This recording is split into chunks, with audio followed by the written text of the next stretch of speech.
Allora, buongiorno, una compagnia in residenza qui alla Biennale Teatro 2016, Angelica Liedal già al Leone d'Argento nel 2013, alla Biennale Teatro 2016, mi confondo con gli anni, scusate l'età, spero di essere ancora giovane. E Leone d'Argento 2013 con uno spettacolo, venne a Venezia con uno spettacolo L'anno di Riccardo di cui si parlò tantissimo, e quest'anno stanno preparando un nuovo lavoro e è l'occasione per noi per scoprire, per conoscere meglio il percorso di questa artista, di questa compagnia davvero originale, davvero ha lasciato un segno negli ultimi anni nella scena europea e non solo. E comincerei proprio dal nome della compagnia, Atrabilis, no? Che evoca una classicità latina, ma evoca anche un malsentire, no? una bile che cresce nel corpo. Perché avete scelto questo nome e che cosa stava a significare quando l'avete scelto? Bueno, yo no puedo escapar de algo que pertenece a mi naturaleza y es la melancolía. Y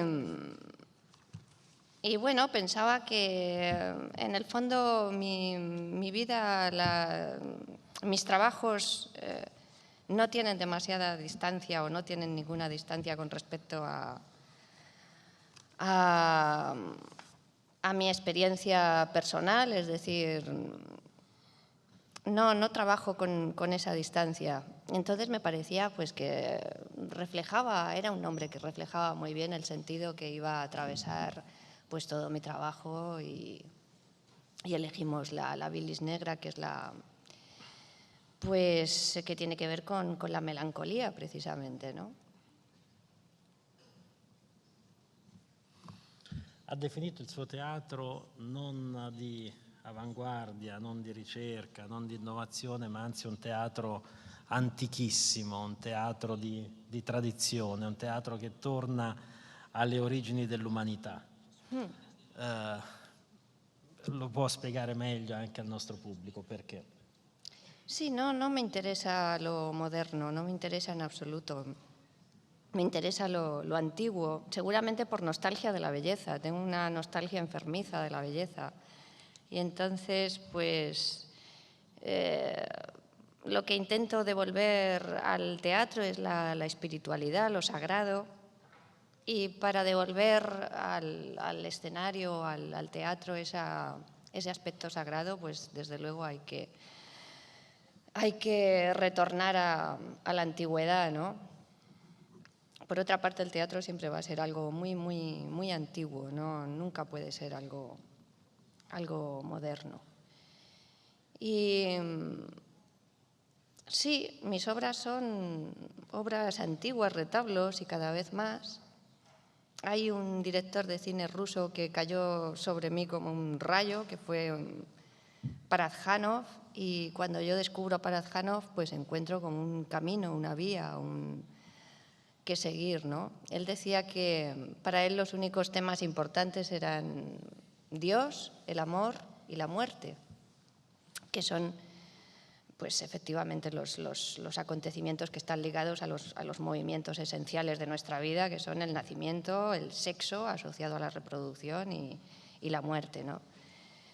Y bueno, pues son los tres grandes pilares en los que se asienta o en los que intento che si asiente mi trabajo, no?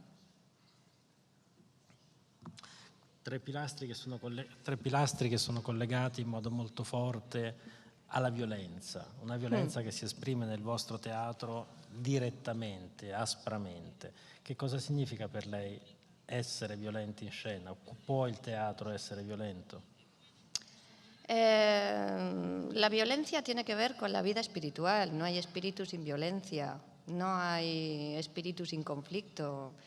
La violencia forma parte de nuestra naturaleza desde que nacemos. El nacimiento es violento, el sexo es violento y la muerte es violenta. Entonces, la representación o los ritos asociados a esos tres conflictos fundamentales del hombre solamente pueden ser violentos, ¿no? Nos relacionamos con las emociones a través de la violencia. No es una violencia que está sometida a juicio, sino es una violencia que nos pertenece porque es la violencia che tiene che ver con il conflitto dell'uomo consigo mismo. Nel sacro c'è anche un aspetto di riflessione molto dura sulla blasfemia. C'è una celebre definizione di Grotowski sul teatro blasfemo, no? Su quando il teatro può essere blasfemo. E il suo teatro, la vostra produzione, è stata spesso accusata di blasfemia. Come risponde a queste accuse? Pues creo que no se enteraron de nada, porque no había nada, no me interesa en absoluto la blasfemia, sino que me interesa realmente lo religioso, ¿no? Que es la trascendencia. Lo que pasa es que, bueno, tengo mi manera de expresarlo. Quiero decir, formalmente, la estética pues me conduce hacia otros territorios que pueden parecer blasfemos, pero realmente a mí lo que me interesa no es la blasfemia, sino el amor. El amor. Y no se puede hablar de Dios y del amor si no van unidos, ¿no? Y por eso yo no creo que mi teatro sea un blasfemo en absoluto. Creo que simplemente no lo entendieron. Se cegaron, se ciegan con lo superficial, es decir, se ciegan con los desnudos. Cualquier tipo de censura es absolutamente superficial, nunca va a entrar a profundizar en el sentido y en la naturaleza de un espectáculo, es de una superficialidad pasmosa, entonces van simplemente a los iconos, ¿no? A aquello que, pero es algo estúpido porque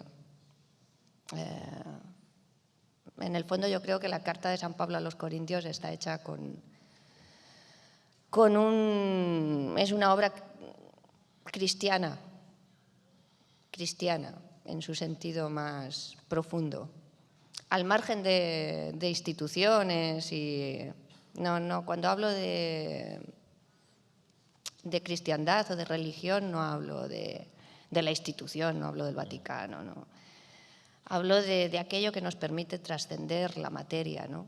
Y en ese sentido yo creo que esa obra es profundamente cristiana. Y en el cristianismo hay algo que lo sostiene, que es la necesidad del mal. La necesidad del mal para que el bien exista. Entonces llegué a la conclusión de que efectivamente necesitábamos ser malvados para que Jesucristo pudiera sacrificarse por nuestros pecados. Entonces, en esa exposición del mal, pues estos de Vicenza pues encontraron blasfemia y encontraron de todo, pero hubo un obispo que dijo que no le parecía blasfemo. Hubo un obispo que defendió aquello, incluso hablé con un franciscano que le invité a venir. Y sì, sì. Capita. In questa prospettiva sacra delle vostre messe in scena, qual è il valore del rito? Qual è il valore del rito? Che cos'è un rito oggi, e in particolare un rito teatrale? Che valenza ha all'interno della comunità? Pues creo que tiene la misión de devolver el espíritu y devolver el alma al ser humano y de darle importancia a los acontecimientos fundamentales en la vida. Y el rito solo puede ser dentro de un perímetro escénico, como siempre ha sido. Siempre, incluso ahora mismo me acuerdo del tarantismo, ¿no? En el sur de Italia, que tiene perfectamente un perímetro ritual delimitado donde se liberan los conflictos. Y los rituales pues sirven para liberar los conflictos y para devolver el alma al hombre, ¿no? Devolverle su relación con lo trascendente. Y en el teatro tiene el mismo sentido que en las religiones. Però lei ha definito il suo teatro antisociale. Sí, Totalmente. totalmente. ¿Qué vuol Totalmente. dire? ¿Qué vuol dire? Sí, porque, bueno, primero porque yo soy antisocial, me declaro antisocial, no tengo ningún interés en la... tengo vida civil, por supuesto, tengo conciencia de lo justo y de lo injusto, creo que tengo conciencia de lo justo y de lo injusto para poder tener una vida civil responsable. Pero no me interesa, no sé, la opinión común, la vida en comunidad, no, es algo que me produce verdadera repulsión,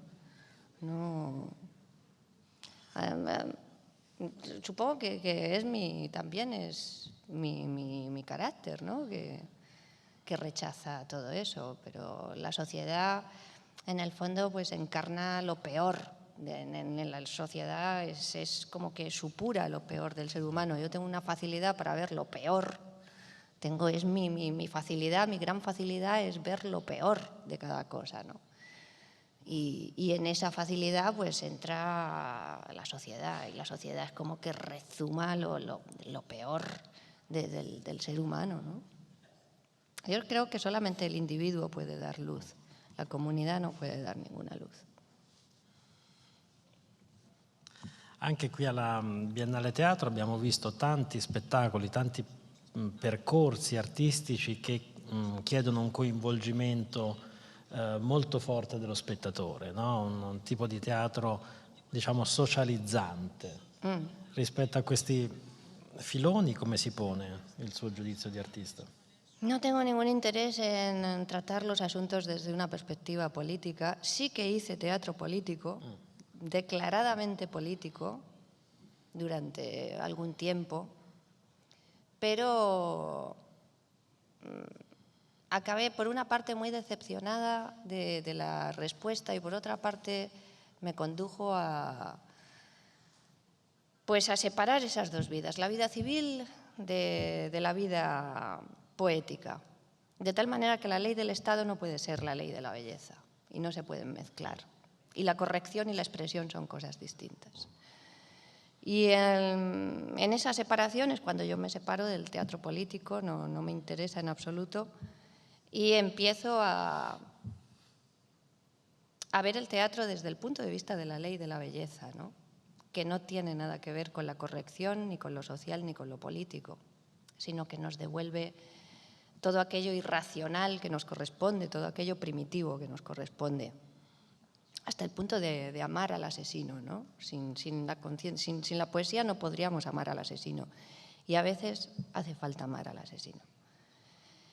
Y bueno, ahí fue hubo una ruptura total y absoluta de mi teatro con respecto a la política y ya te digo, creo que sí, que tengo una vida civil responsable, pero en cuanto a mi trabajo estético no me interesa en absoluto cambiar las conciencias, ni tienen por qué cambiarse. Yo creo que el arte, la estética es un momento de epifanía individual ante lo inexplicable.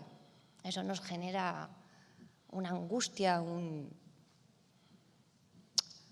que nos transforma, pero nos transforma a unos niveles muy profundos, no unos niveles superficiales.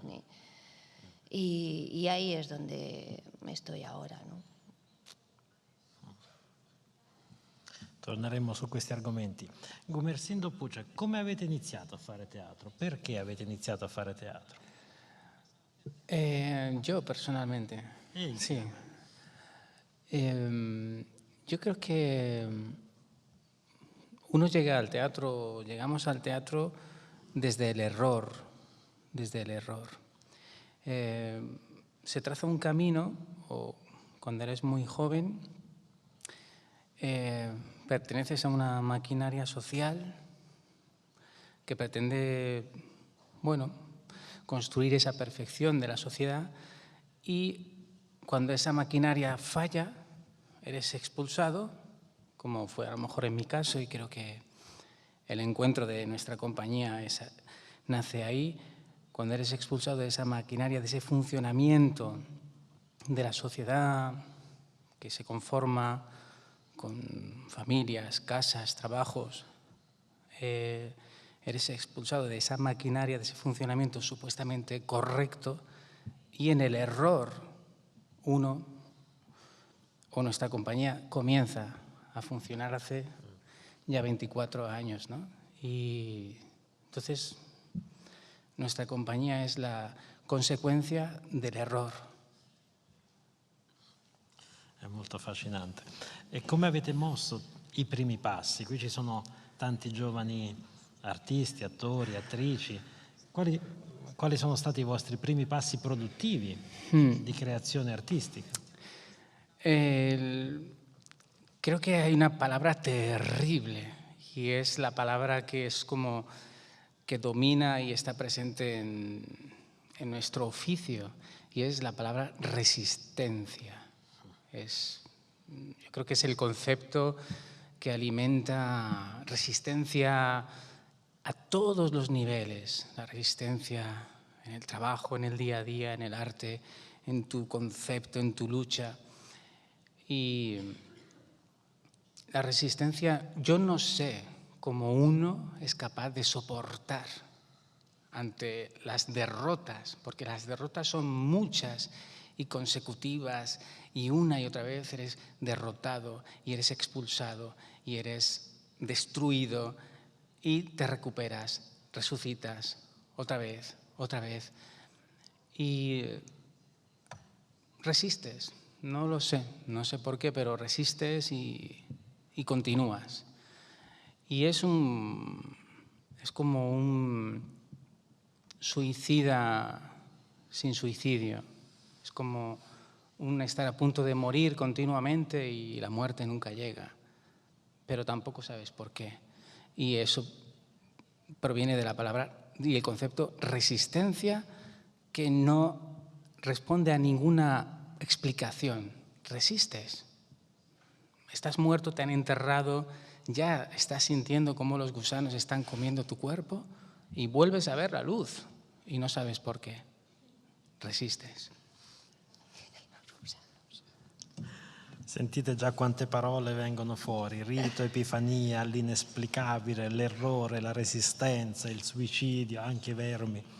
Un'altra parola che è sicuramente cara ad Angelica Lidl è ossessione. I movimenti ciclici delle sue produzioni, no, fatte a volte per trittici, per 3 spettacoli, sono sempre evocati o nascono sempre da un'ossessione. Allora, tecnicamente, materialmente, come traducete tutte queste parole in spettacolo? Come lo portate in scena tutto questo immaginario, queste parole così grandi, così pesanti, queste parole armate davvero, que son de un combatimiento cotidiano? Pues tengo procesos larguísimos de trabajo y efectivamente trabajo con cosas que me obsesionan. Mis obsesiones duran 3 años casi siempre, a los 3 años me olvido y empieza otra nueva obsesión. Y pues trabajo en el caos, en un caos terrible y del que parece que no voy a salir nunca.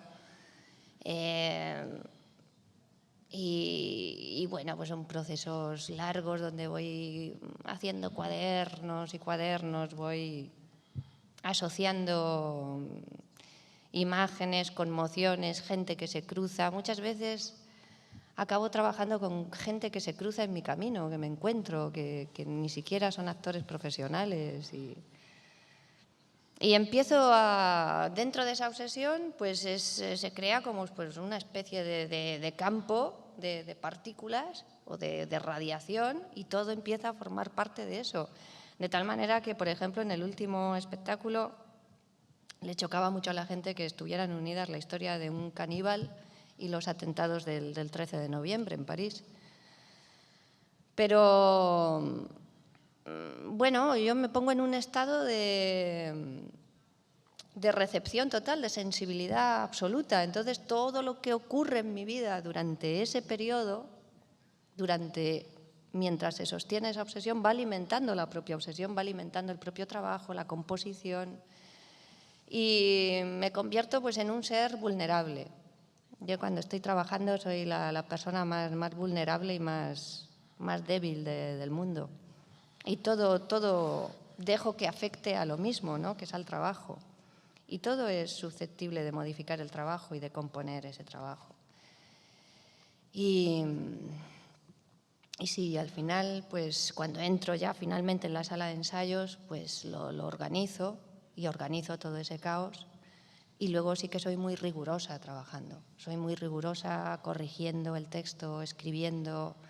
Me paso horas trabajando los textos, los corrijo hasta el último día y con los actores pues... ¿El texto nace prima dell'azione? Sí, siempre, siempre, siempre.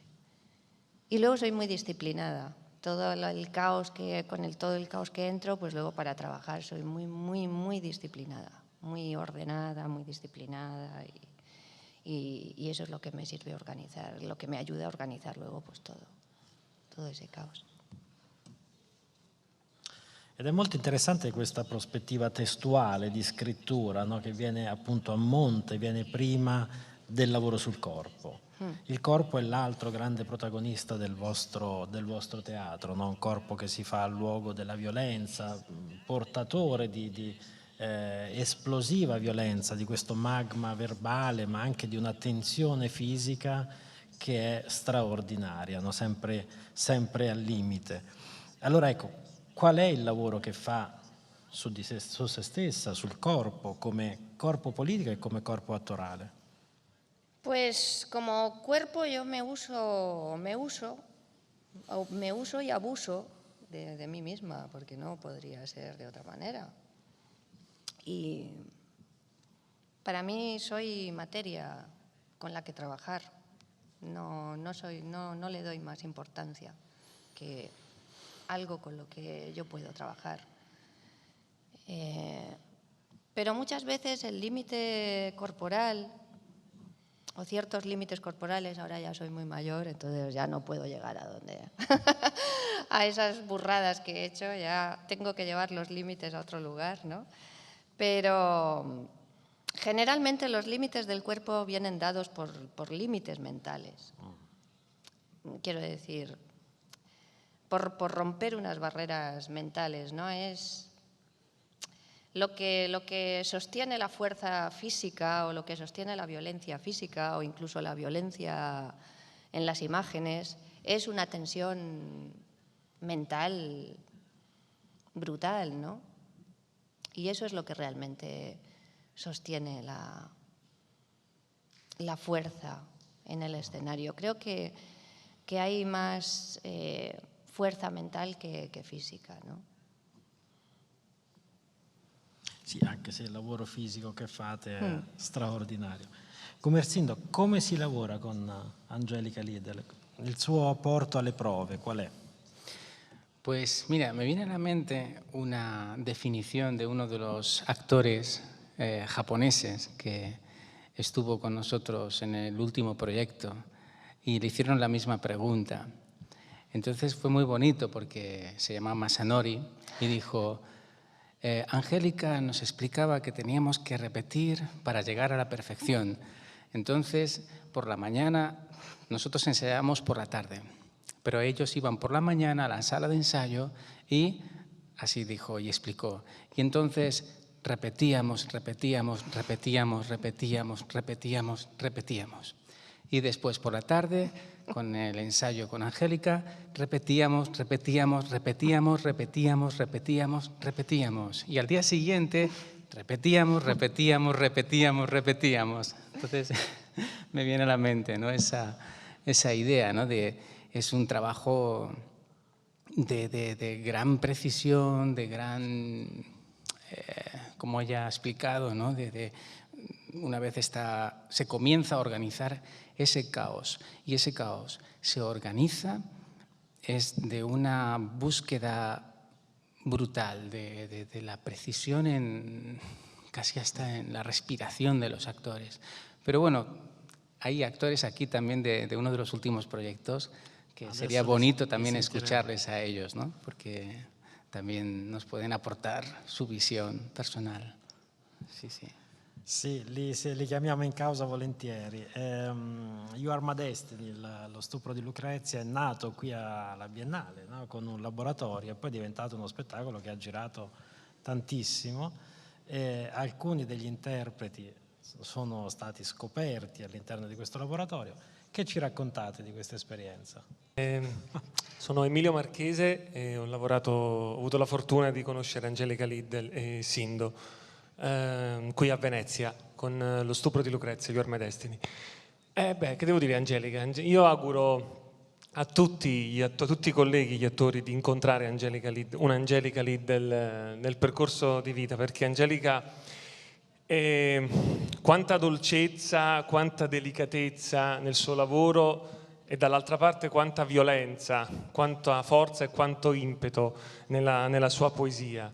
E parlava Sindo della precisione. Ricordo all'inizio a Rennes, quando abbiamo iniziato, tutti i fogliettini a terra per lo scotch carta, proprio per essere scientifici. Ecco. Lei lavora in maniera molto molto precisa, gli attori chiedeva una precisione proprio incredibile. E col silenzio, perché lei è molto silenziosa, Angelica, però col silenzio riusciva in qualche modo a comunicarci tantissime cose. Noi stavamo lì e abbiamo avuto questa fortuna di iniziare questo percorso che ci ha portato un po' in tutta Europa. Una cosa mi piace ricordare di Angelica, se posso, perché il lavoro che facciamo con Angelica era molto, molto duro dall'altra parte, molto pesante, molto fisico. Facciamo alcune cose, uno sforzo fisico alla parete, senza sedia, seduti. Angelica, personalmente a me ha aiutato tantissimo questa frase. A un certo punto ci disse: la fatica, voi siete stanchi, la fatica si supera con più fatica, cioè pensando ad ancora più fatica si supera la fatica che in questo momento state subendo. Un po' come i Marines, l'allenamento dei Marines è lo stesso principio, no? Mi pare. Sì, e poi il suo modo proprio di sostenerci, col silenzio ma anche con delle follie, tipo all'Odeon, quando superammo i 20 minuti e lei si alzò in piedi col telefonino. 20 minuti! 20 minuti di cosa? Raccontiamo 20 minuti seduti alla parete senza la sedia in questo modo, che poi sono arrivati a 28 minuti e Angelica all'improvviso arrivò all'Odeon e disse 20 minuti. Non c'era nel copione questa cosa, quindi ci ha dato ancora di più quella forza per poi fare la scena successiva. Quindi io ti ringrazio. Non so, Andrea, vuoi? No, già hai detto parecchio. Attenzione. Io sono Andrea Lanciotti, collega di Emilio Marchese e attore di Angelica, e Sindo anche, perché insomma Sindo è sempre stata una persona importante per la nostra compagnia. Senza Sindo insomma non avremmo fatto molte cose. Allora, l'incontro con Angelica intanto per me è stato importante perché mi trovo in un periodo in cui molti attori, penso, no? come noi, si fanno delle domande, quindi se continuare per questo lavoro o meno. E un giorno, mentre stavo decidendo proprio di lasciare il lavoro del teatro, vedo su internet un annuncio della Biennale di Venezia, uno dei quali era per un progetto di Angelica. Allora dico, ma questa regista, questa persona è interessante, io voglio lavorare con lei. E non so per quale motivo sono stato selezionato. Yo tampoco. Non lo so. Lavorare con Angelica è stato, poi tutto quello che ha spiegato Emilio, che è vero, stupendo, ma anche semplice, perché il primo giorno che ci siamo incontrati, lei ha detto, eravamo tutti schierati, 10 uomini, lei ha detto, se volete parlare, fare improvvisazioni, andate al bar, qua si fa quello che dico io e basta. Ok. Allora, se si fa quello che dice lei, è semplice, no? Perché facciamo quello che dice la regista e non ci muoviamo più. Dopodiché ci ha fatto andare tutti al muro tutti nudi. Ah, ok, ci spiamo tutti nudi. E mi ricordo che c'è un attore che ha chiesto: ma tutti nudi nudi? E Angelica con molta semplicità ha detto: c'è l'attrice Lola che è nuda, quindi non vedo perché voi non dovete essere nudi. E quindi molto spesso uno va a cercare, no, quando magari nella semplicità, nelle cose che noi abbiamo, troviamo le risposte per la scena, anche per la vita, perché poi comunque penso che sia associato spesso teatro e vita. Quindi che ricordare molti momenti belli passati insieme, ricordare che dovevamo andare in Brasile e non ci andiamo più, purtroppo. Ora spero che comunque io e Emilio abbiamo portato la nostra esperienza, faccio pubblicità per Angelica, Non ne ha bisogno. andate a vedere gli spettacoli di Angelica Lidl. Non ne ha bisogno. Grazie Andrea, grazie Emilio. Cogliamo la battuta di Andrea, perché mi ha scelto, e proviamo a riflettere il passaggio da una dimensione performativa individuale, essere solo in scena, al dirigere un gruppo di attori. Allora, come ha scelto gli attori e come cambia la sua prospettiva da quando dirige se stessa a quando deve dirigere un gruppo o altri attori? Pues cuando dirijo actores necesito amarles. Yo no, si hay alguien a quien no amo, yo no puedo trabajar con esa persona. Soy una persona, es verdad, lo que ha dicho Emilio, soy muy silenciosa, muy solitaria, muy antisocial, yo no voy al bar. Y bueno, necesito que eso se respete, ¿no? Y cuando trabajo sola soy muy libre en el escenario, hago lo que me da la gana dentro de la precisión, pero me siento muy bien trabajando sola. Y luego cuando trabajo con la gente lo principal es quererles, es quererles, es poder quererles y tener una relación con ellos más allá de una mera relación director-actor, ¿no? Entonces son experiencias. Y luego, claro, realmente disfruto componiendo, porque para mí una de las referencias fundamentales en mi trabajo es la pintura. Con lo cual, cuando tengo unos cuerpos en escena, pues claro, es maravilloso poder componer con los cuerpos en el espacio. Pero sobre todo, he llegado a tener una obra terminada y a cambiarla totalmente porque había 2 actores a los que no soportaba. Y 15 días antes de ir a Aviñón, 15 días antes de estrenarla en Aviñón, la estrené en Viena con ellos, pero en Viena dije, esta es la última función que hacéis. Y cambié la obra por completo, porque de verdad, si no estoy enamorada de la gente con la que trabajo, yo no puedo trabajar. Para mí eso es lo esencial, ¿verdad, Emilio? ¿A que sí? ¿Es así? Così. Y es eso, yo cuando acabo un trabajo y les quiero a la gente con la que estoy. Y si no, no me interesa trabajar, no me interesa en absoluto. No me interesa el mundo de los actores, no me interesa el mundo de las relaciones, no me interesa en absoluto, me interesan las personas. Nada más que las personas. A mí me daría igual que se pusiera aquí delante el mejor actor de Italia, si es un hijo de puta o si es un antipático. O sea, no sería capaz de trabajar con un hijo de puta, por mucho que fuera el mejor actor de Italia.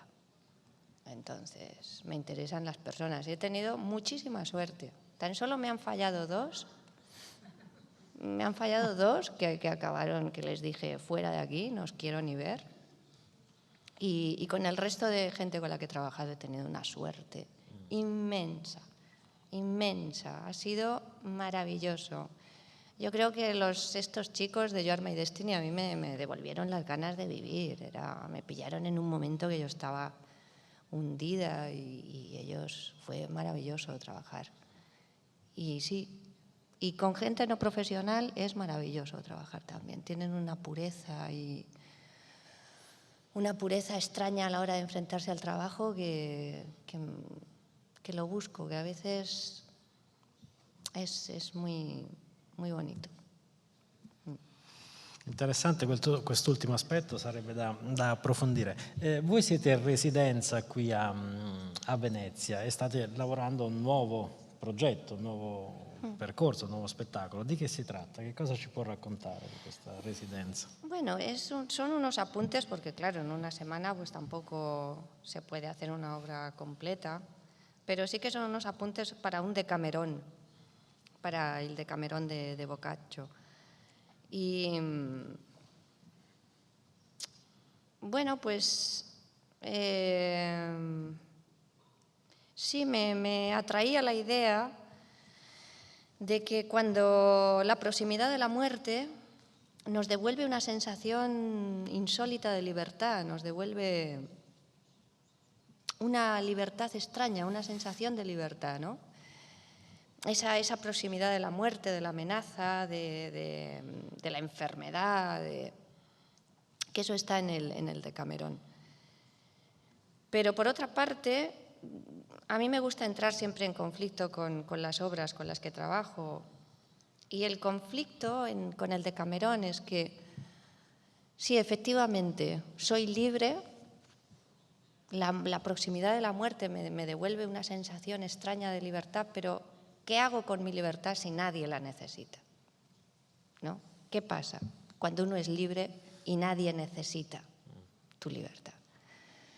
Y ahí es donde, y esa es la pregunta fundamental de este trabajo, que a veces pues la libertad tu libertad no la necesita nadie, ni la quiere nadie, ni la desea nadie, ni la ama nadie.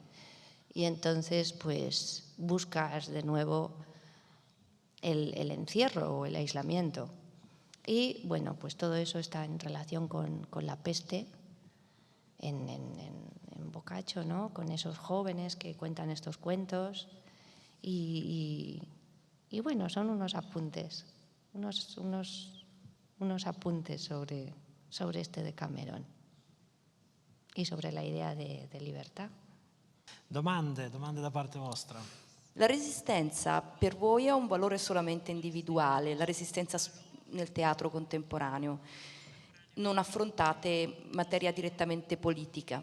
In questa biennale Declan Donnellan ha chiesto agli spettatori e anche a chi fa teatro di occuparsi di una certa rinascita sociale e ha pianto per la Brexit, si è commosso per la Brexit. In Spagna come in Italia stiamo assistendo a cose abbastanza allarmanti e terrificanti. Come artisti il punto di non ritorno per cominciare a occuparvene quale sarà? Questa è la domanda per entrambi. La domanda per Angelica è se hai in programma reading poetici e mostre di arte, visto che ti occupi di poesia e di arte contemporanea, nel senso di fotografia. Pues yo como resistente frente al Brexit, Mira, leía el otro día el último poemario de Houellebecq, de Michel Houellebecq, el escritor francés. Decía, llegas a cierto punto en que eres incapaz de hablar de política, que solo el mundo afectivo tiene importancia. Pero cuando uno llega a los 50 años, te aseguro que estás cansado de hablar de la política y lo único que tiene algo de importancia para ti es el mundo de los afectos, cuando cierras la puerta de tu habitación. Entonces, ese es el verdadero momento cuando uno entra en la intimidad. Entonces, la resistencia para mí, resistencia como civil, tengo mi democracia, tengo derecho a voto, hay una justicia y todo lo que está sometido a la justicia, bueno, ciertamente me produce tranquilidad que los ladrones que han robado dinero en España a manos llenas puedan ser juzgados, ¿no? Y luego, como resistente, tengo una democracia, tengo el voto, tengo capacidad de decidir sobre el destino de mi país, aunque, bueno, parece ser que no, llevamos un montón de meses sin gobierno. Y luego, pues, no me considero fotógrafa, ni me considero... No, son... Pues sí, son... Utilizo por todos los medios a mi alcance para expresarme, ¿no? Pero no me considero realmente fotógrafa. Todo lo veo dentro de un mismo empeño, que es la expresión. La expresión. Entonces, pues... Sí, es verdad que no distingo muy bien entre si escribo una poesía o si hago una foto, pero sin considerarme, ¿sabes? Como no podría decir, pues soy una fotógrafa, pues no. No, es algo que tiene que ver con mi trabajo y ya está. Vuoi aggiungere qualcosa, Sindo, sul concetto di resistenza, di democrazia? Sí, bueno, realmente yo creo que la resistencia es un concepto, cuando yo lo he intentado explicar, no tanto como una posición o un propósito. Lo intentaba explicar como concepto en cuanto a que tiene que ver con esa especie de motor invisible, misterioso, que hace que algo exista, ¿no? Como me viene a la mente los insectos, los reptiles, ¿no? Cuando escuchas la historia de una serpiente puede estar 40 meses sin comer, ¿no? Y invernando, o un insecto que puede estar años, a ese tipo de resistencia que proviene de lo misterioso. Pero bueno, es un concepto complejo, extenso, pero me refería a una resistencia de lo inexplicable, el no saber por qué algo sobrevive y continúa, ¿no? Era un poco esa idea. Qualche giorno fa Romeo Castellucci ha definito l'attore una soglia e ha detto che a lui interessa la pelle dell'attore, non gli interessa il suo mondo interiore, non gli interessa illuminare troppo il mondo interiore di un attore. Io ho visto i suoi spettacoli, sono insomma un grande appassionato e ne ho sempre visto la grande carnalità, quindi mi chiedevo, le chiedo, in che misura entra nell'interiorità di un attore, quanto si appropria, diciamo, della sua intimità. No, yo en absoluto, en absoluto. No, cuando hablo de querer a alguien, hablo de quererle. No tiene nada que ver con el resultado escénico. El resultado escénico es una composición. Es una composición, es decir, no, la vida interior del actor efectivamente no está presente. Está presente lo que yo quiero que expresen a través de... Es decir, no... Yo, por ejemplo, odio las improvisaciones, odio que los actores aporten cosas por sí mismos. No,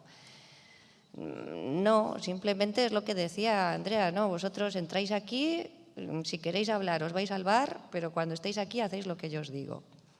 Y para mí los actores son herramientas, que yo necesito querer a esas herramientas, pero no necesito que me den sus entrañas, no, necesito que tengan fe, eso sí que lo necesito, que trabajen con esa fe, con esa confianza en lo que están haciendo. Yo creo, eso sí que se lo intento dar, sin demasiadas explicaciones. Yo no les explico por qué hago las cosas. No explico nunca por qué tienen que tocar un tambor o por qué tienen que ponerse en cuclillas o por qué ahora cogen a un niño en los brazos. No se lo explico jamás, jamás. Pero de alguna manera, luego sí que hay un entendimiento, pero tampoco les pido que piensen en los hijos que van a tener cuando tengan a un niño en brazos. Es algo absurdo y que no me lleva a ningún sitio, ¿no? Entonces yo no hago ese tipo de trabajo con los actores, hago composiciones con ellos, ¿no? Pero hace falta que compongan bien, es decir, no todos, tampoco todo el mundo, ¿no? Que tiene que levantar una mano, la levanta como a mí me gusta, ¿no? Pero sí, hay algo que ellos se ponen en mis manos y lo que sí que necesito es una entrega. Pero sus sentimientos quedan aparte, absolutamente aparte, y su vida. Y eso no entra. Quando entramos all'escenario queda fuori. Altre domande? Io volevo sapere da Angelica, lei è qui come maestro naturalmente, ma quali sono stati i maestri di Angelica Lieder? Pues es que tantas cosas, no sé, para mí, los primeros los pintores, porque sin pintura yo pues no hubiera, no tendría esta cosmogonía, ¿no?, estética. Velázquez.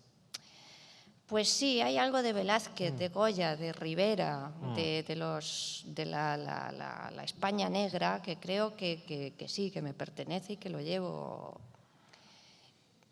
Yo el otro día pensaba que era como si Goya saliera con un palo y empezara a darle una paliza a Fray Angelico o al Renacimiento italiano, ¿no? Sale Goya y empieza ahí a romper cuadros del Renacimiento, del 300, del 400, y Goya ahí dando pa.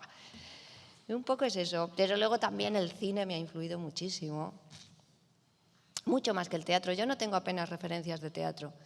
Sí es verdad que cuando era muy joven vi a Tadeusz Kantor, trajo una obra a Madrid, yo pude ver a Tadeusz Kantor, tuve ese privilegio de poder ver su última obra. Y cuando vi aquello dije, no, yo no quiero hacer lo que hacen en la Escuela de Arte Dramático, yo quiero hacer esto, yo quiero hacer lo que hace Kantor. Y aquello, pues sí, pues ver a Tadeusz Kantor fue definitivo para dirigir mi destino. Pero luego el teatro realmente no es algo que me haya influido. No, más bien tanto la pintura como el cine, como la literatura. Pero no, el teatro no es una de mis. No tengo, realmente no puedo decir maestros. Sí, hola. Si te ha influido tanto el cine, ¿quiénes serían tus directores o los que más te han influido? ¿En el cine? Sí, o sea, y también me gustaría preguntar cómo trabajas con las imágenes, cómo llegas desde el texto, que es lo primero que has dicho que sale de ti, a construir estas imágenes que me recuerdan siempre a Tarkovsky o a Parajanov o a Buñuel, o sea, a crear estas imágenes que hablan al final de todos nosotros en los iconos, en los símbolos, entonces. Bueno, pues sí, efectivamente, pues ahí podría decir que la persona que tengo más en cuenta, aparte de Parajanov, que lo descubrí hace algunos años y que de verdad fue definitivo, o sea, fue como si me cayera un rayo, decir, no, este hombre es un faro para mí. Y los que podáis ir a ver la residencia, el Open Doors, lo vais a ver, porque yo no tengo ningún inconveniente en recibir la influencia y en trabajar con la influencia. A mí me gusta trabajar con la influencia. Yo no quiero hacer ni cosas originales, no, quiero ser influenciada y quiero trabajar con la influencia y quiero que se vea la influencia. Entonces, los que podáis ir a ver el Open Doors y conozcáis a Parajanov, seguramente lo veréis. Veréis a Parajanov allí porque lo tengo muy en cuenta. Eso ha sido definitivo. Pero Pasolini, por ejemplo, es un director que pues me ha acompañado toda la vida. Yo a Pasolini lo reviso, pues eso, cada poco en poco voy viendo sus películas. Pues Tarkovsky, ¿qué se puede decir? Yo qué sé. Pues sí, pues es penoso que no sé cómo se ha perdido el sentido de la poesía, yo ya no lo encuentro. De verdad que siento una nostalgia de la belleza brutal, que solo encuentras en estos directores, ¿no? Luego, otro director fundamental, que a veces me lo pongo para desayunar, Ingmar Bergman. Me pongo las películas más oscuras de Ingmar Bergman, me las desayuno. O sea, eso para empezar el día, ¿no?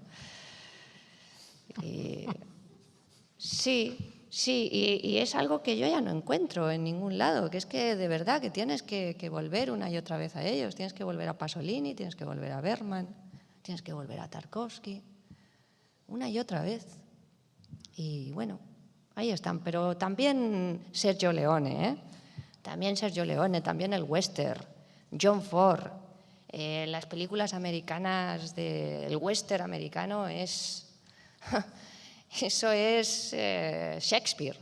Lo más cercano a Shakespeare es el western americano, es John Ford, es una cosa impresionante. Y sobre todo eso, pues sí, el cine del oeste americano también es algo que es épico, la épica, es una maravilla.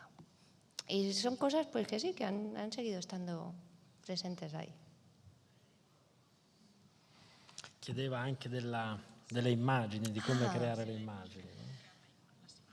Pues, ¿cómo dibujar? ¿Cómo dibujar? Es tener un lienzo viviente y por eso disfruto tanto con los cuerpos y con los actores, porque puedes la idea de componer en el espacio y de que eso transmita algo, porque no, la forma por la forma tampoco me interesa. Realmente me interesa que esté transmitiendo, que esté generando emociones y que esté generando sentimientos, ¿no? Entonces, cuando encuentras esa composición que genera una emoción, que genera un sentimiento, entonces, pues es cuando dices, lo tengo, ¿no? Pero luego, por otra parte, siempre estás frustrado porque nunca estás seguro de haber conseguido nada. Es absolutamente frustrante, ¿no? Nunca estás seguro de haber hallado la forma de transmitir esa emoción. Pero sí, es como dibujar, es igual. Es sencillo, pero frustrante. C'era un'ultima domanda.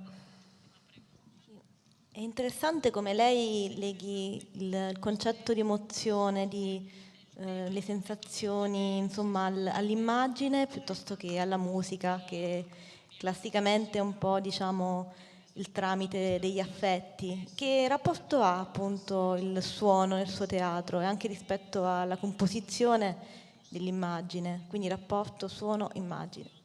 Con la música. La musica e il suono. Sì. Pues la música es, yo no sé, esto fue algo, lo leí, algún músico lo decía, que es la forma más directa de llegar a las emociones, ¿no? Yo trabajo con músicas que me emocionan y que pienso que sostienen las emociones en ese momento en que yo quiero que se produzcan. Yo no tengo ningún inconveniente en que la gente se emocione escuchando una pieza musical, porque es precisamente lo que busco, emocionarles. Entonces, pues sí. Luego me estaba acordando por ejemplo, de You Are My Destiny, la música. Pues fíjate, me encontré a un coro de ucranianos cantando en el puente de Rialto, cerca del puente de Rialto. Y cuando pasé por la calle, los escuché, dije, Dios mío, ahí hay gente cantando en ruso. Bueno, ya pasamos, me paro y acabaron formando parte del espectáculo que empezó aquí en Venecia, ¿no? En el workshop de Venecia. Hasta ese punto me llevaron a un éxtasis, o sea, con sus voces, con sus cantos, y me los encontré cantando aquí en la calle en Venecia. Entonces, hasta ese punto tiene importancia la música para mí, de manera que You Are My Destiny se convirtió casi en una ópera ucraniana. Y sí, tiene una importancia para convocar a las emociones fundamental, pero siempre formando parte de una dramaturgia, porque para mí la dramaturgia, sin dramaturgia no sé trabajar, no sé, no sé, o sea, todo tiene que pertenecer a una dramaturgia muy, muy, muy, muy estricta. Ahí sí que soy muy estricta, en el orden de la narración, del espectáculo. En la dramaturgia sí que la trabajo muchísimo, muchísimo. Hi. So you mentioned influence of film and painting on your work, maybe more so than theater or masters from the theater. But I wanted to point out and ask that often your work seems to have a realness or an actuality that, such as putting the body in stressful positions like against the wall, or performing actual bodily functions on stage, like really doing them instead of pretending to do them as an actor would if they were in character. And this seems to have a connection to the realm of performance art. And I wondered if there was any direct lineage that you see or people that you directly look to for inspiration to bring that into the world of theater. Pues en cuanto a... Mira, hay una...